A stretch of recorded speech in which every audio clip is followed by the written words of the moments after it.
All right, guys, it's a new year. Everybody's thinking about resolutions, goals, all this stuff going on, but I can tell you most of it, we keep doing resolutions each year, keep changing it. Why? It's not working there. But we found the resource that's going to help you a lot. It's done a lot for me. We'll kind of see what's done for Bobby as he's gone through it as well. But main thing is, special shout out to Bedros Keuilian and Man Up. It's time to man up for 2019. Got some great tips. So subscribe, be a part of this. Here we go. Episode 40, the Strength of America podcast.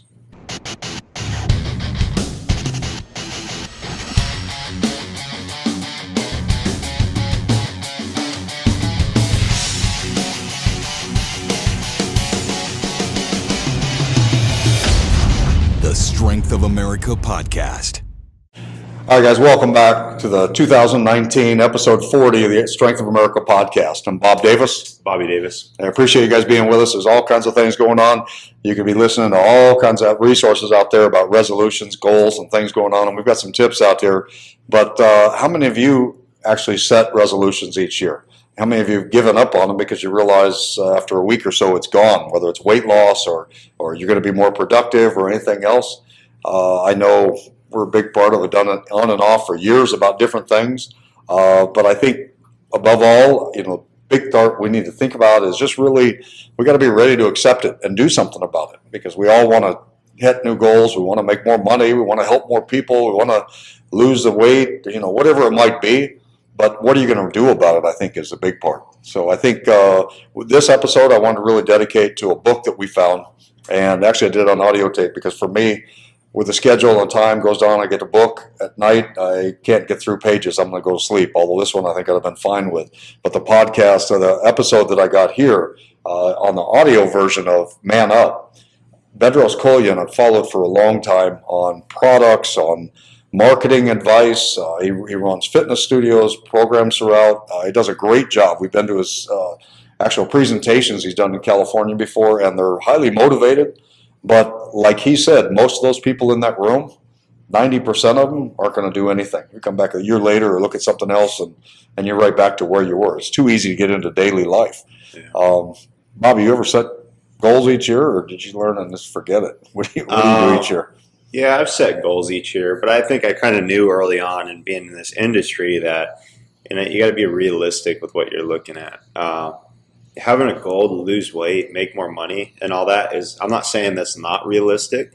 I think those are great goals, but I think people just need to understand the process and when they set those goals, what the roadmap is going to kind of look like. And I tell my kids all the time when I tell them to write goals in their sheets in the weight room and different things, it can't just be a generic goal. Like for example, I want to get my vertical jump up. Well, if you don't know what your previous jump was, then you can't say that you want your jump to be this number, or you don't know where you want to go really. So if I don't know where I was, I can't know where I'm going after that.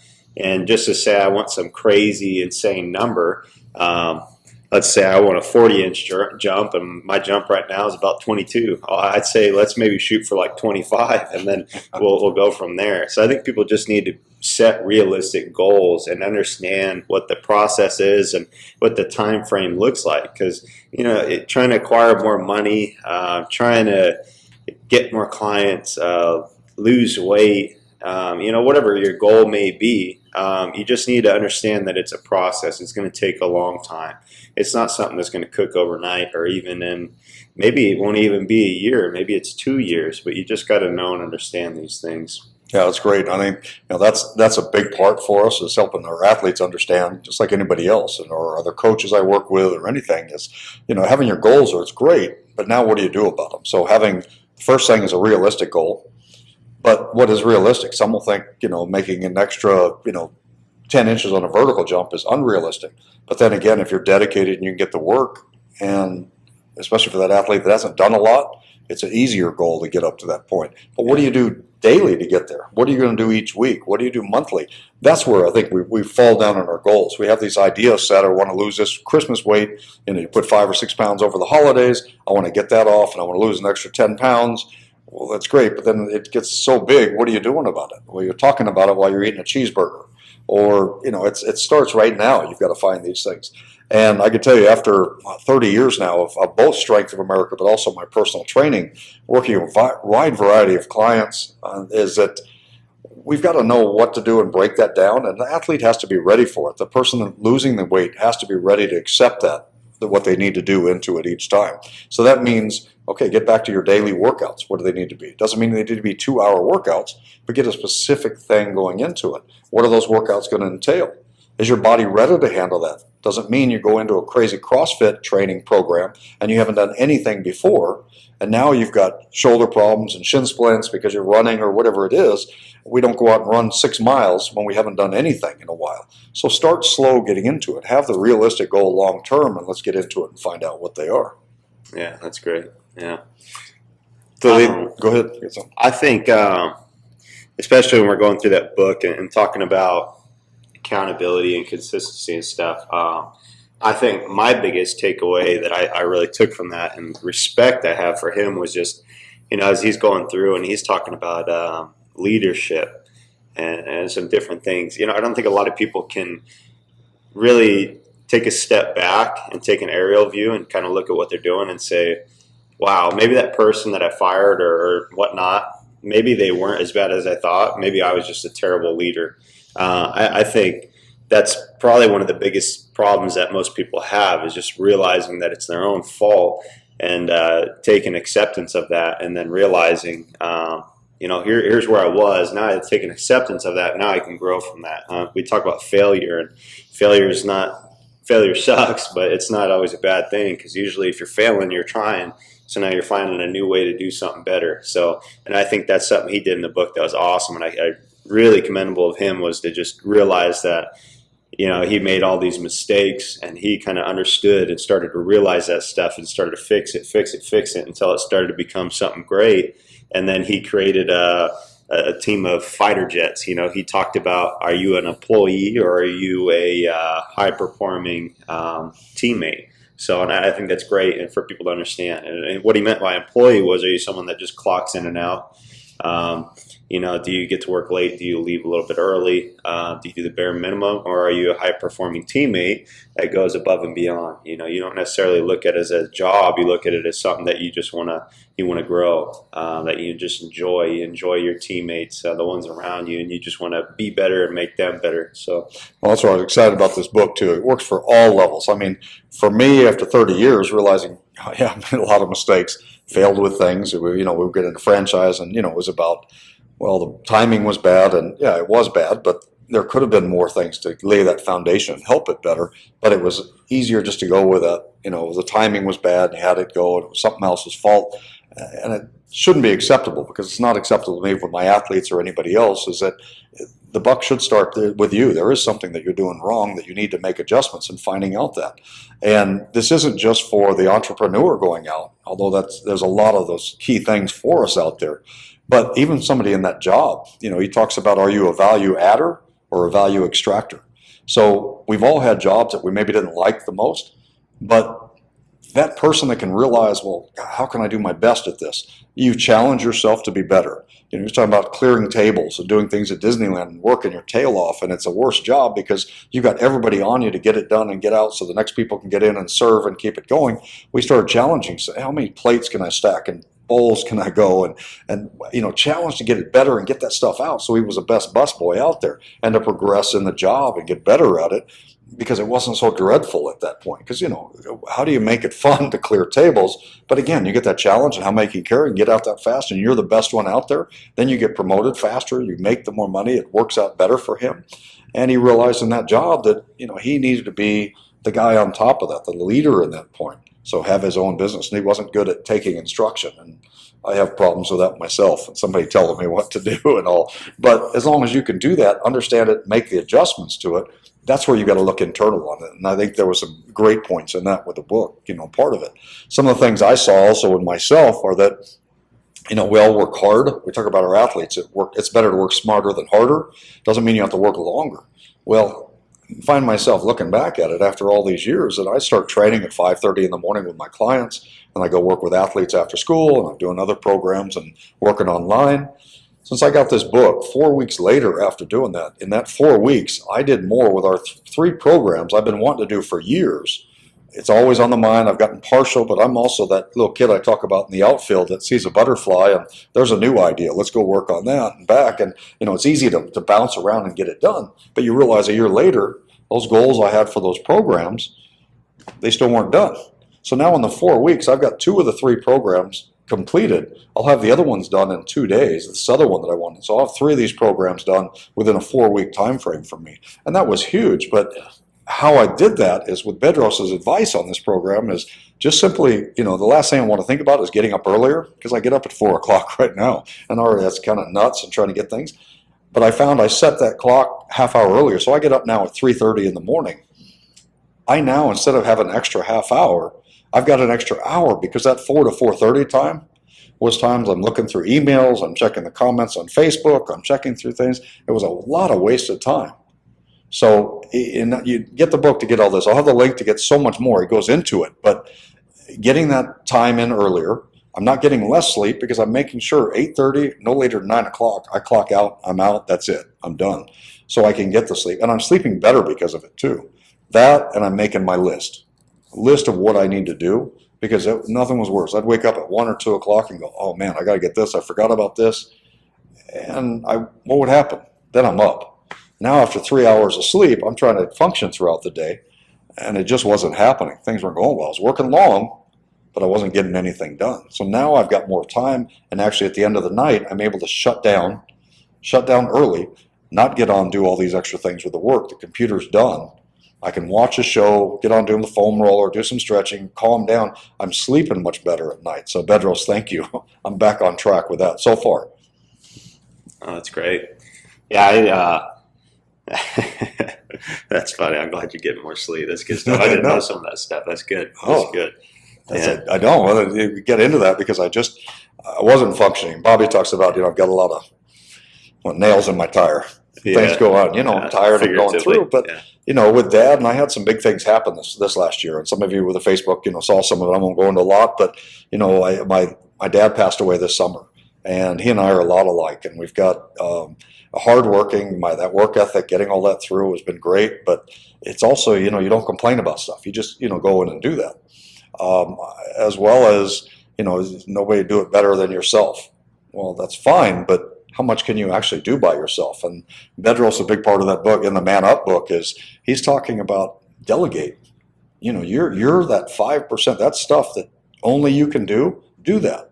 But all these other things, they've got people that'll do that stuff for you or work with it or relying on, Bobby's helping me more with stuff and I'm letting him help me more with stuff. He's wanted to do that, but I just, that's that control thing. Now we go do the clinics and a lot of times he wants me to work the camera because he's got the clinic now. But I'm not ready to completely give it up. But we work it. That's okay. But finding those things that you can do, delegate the things that you don't have to do yourself. So it frees up time, you're more productive. I'm getting more stuff done. And that's where in this 4 weeks, it's been incredible. So I can't wait to see what happens the next 12 months going on. But understanding, like he says, you're going to fall back and things go. And that's okay to do that as long as you get back on track right away.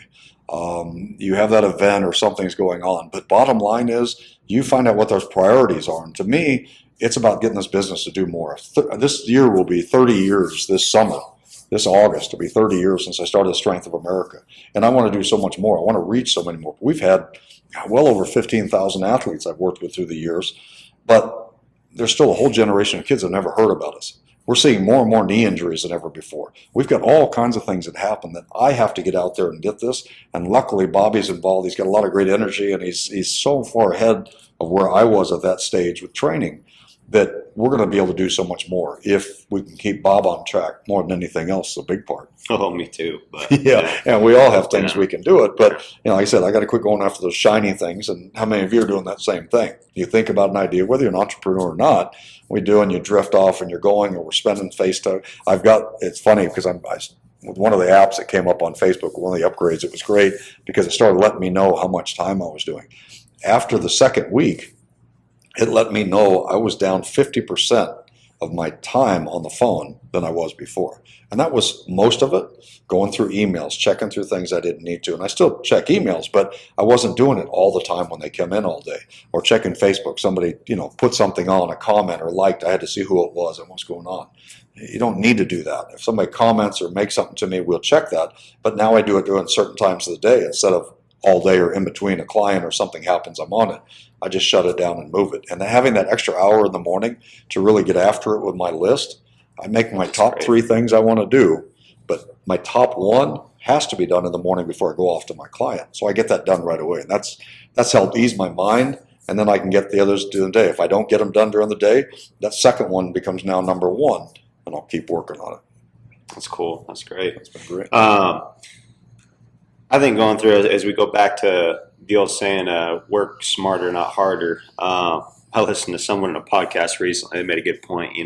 I think we all want to strive for the point to work smarter, not harder. But I think sometimes a lot of people have to work harder for a period of time to gain that option to be able to work smarter. Not everybody's able to work smarter right away because they don't know what smarter is yet, or they don't know what these things are. So they have to just dive deep, be consistent, and work for a while, and then they start to learn what the smarter way of going through thing is. If we all knew the smarter way, maybe we'd all be Bill Gates and have a ton of money. But we have to work through it and find what works, what doesn't. We got to fail a little bit before we can find the right ways. So that's a big thing. That's great. Outside of that book, there's some big takeaways.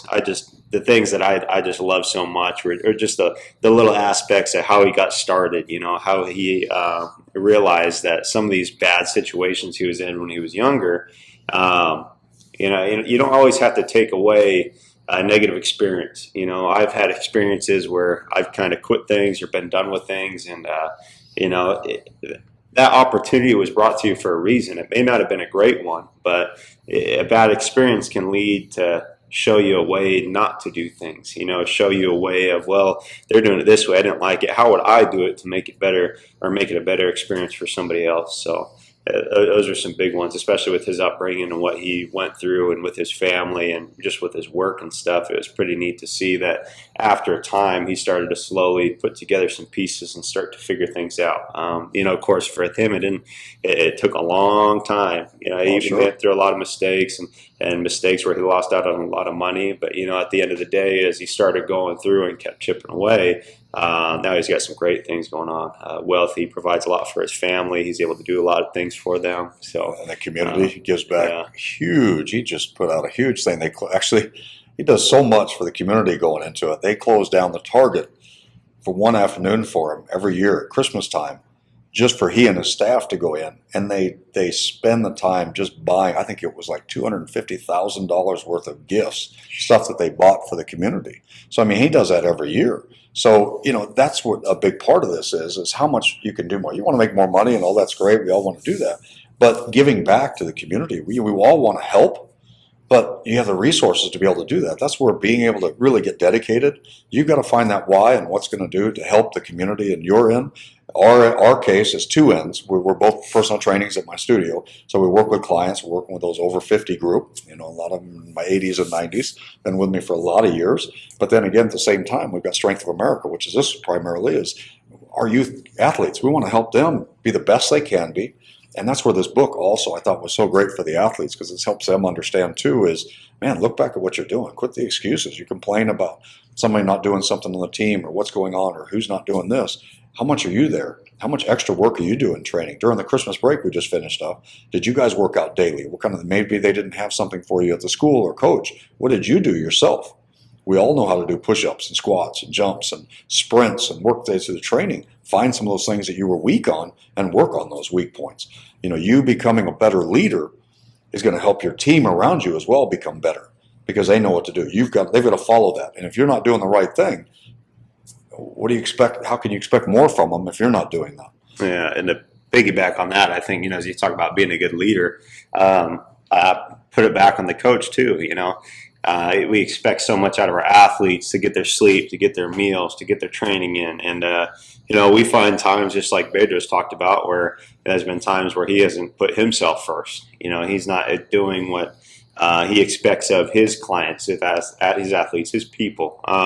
So it's a good reminder for us that we may be off track on something, maybe our sleep or our food or our training, something like that. Maybe it's not on track like it should be. We expect so much of the people that we train and that we work for, but yet if we're not doing those same things, it's kind of hypocritical, and if I'm not trying to be the best me out there, then how can I create them to want to be the best them out there? So that was a big point too, Excuses are easy. It's easy to make up excuses of why you didn't get something done.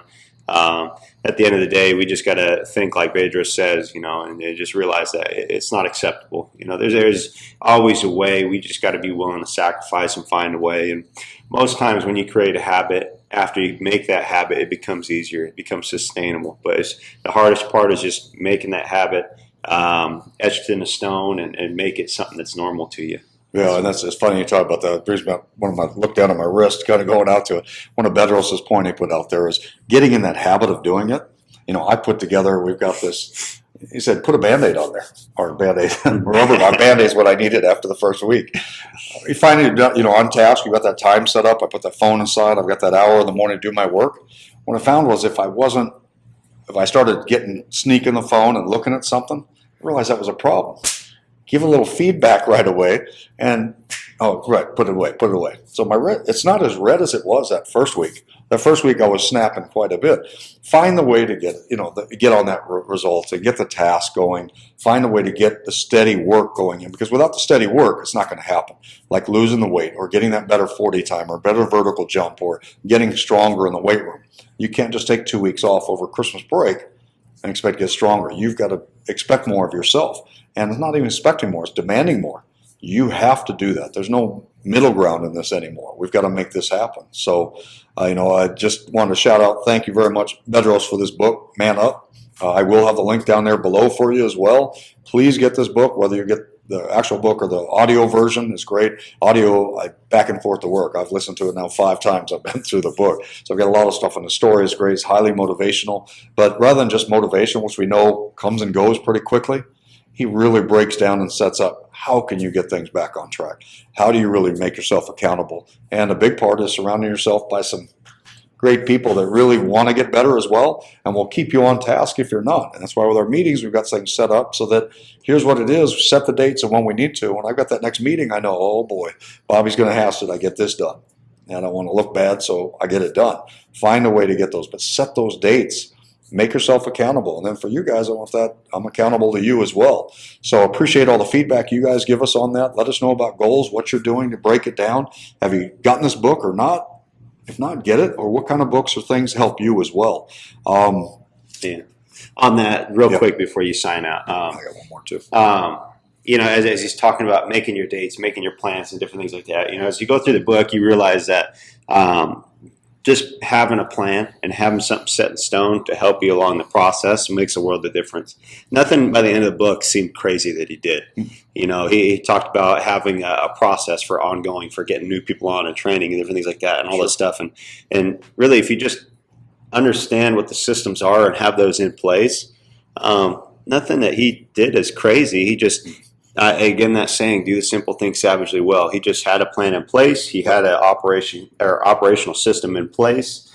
He delegated to people to do that. Maybe if he knew that that's not my role, maybe I'm not good at that, he had someone to take that on. Once he realized that, I can't control anything, I need to let that go. He had people to help him kind of move the ship forward. So, that's another cool thing, and as we go through all this stuff, we start to just realize that it's just the simple things done very, very well, that most people let little things slide. He doesn't let little things slide. He just hammers down. He knows what's to be expected to move forward, and it gets done, and the teammates know. So that's a little bit. Yeah, that's perfect. And it's just breaking it down, finding out what you want to do, but see how far you can break down that goal to make it happen. Yeah. I think that is a key to all of it. And then once you get to that point, what are the daily things you need to do to get there? And it is daily, because if it's only once a week, it's easy to forget it or you miss it, just like the workout. If you only set up for once a week, it's easy to make a mistake. I'm going to do this, I'll do it later, and I'll come back to it.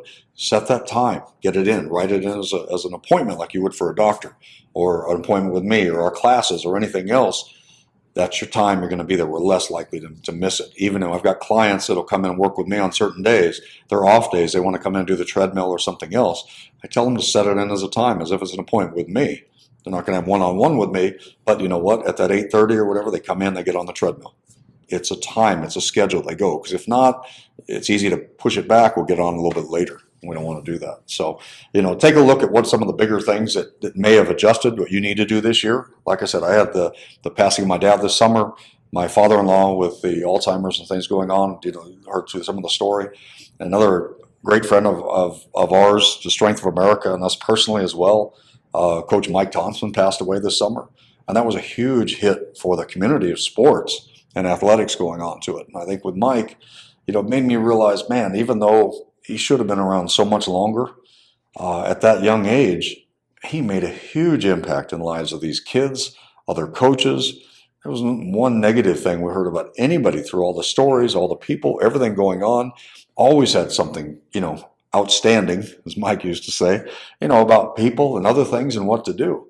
So, I myself, with those things happening to me, this Man Up book was just, man, talk about appropriate timing. Everything hit. You've got to be ready for it. And I don't mean you have to have drastic things happen for you to be ready. We just need to say that's enough. I need to happen. I need to make a bigger impact. I need to do more myself so that I can give back more. So I'm dedicating that as well this year. But a big thing for like Mike is, man, every moment he was there, we'd do camps, we'd look up, and there he was. Nothing related to his football or anything else, but we're doing conditioning. He wanted to come in and see how the guys were doing, how kids were doing out there, what we were doing with them, come by to say hi.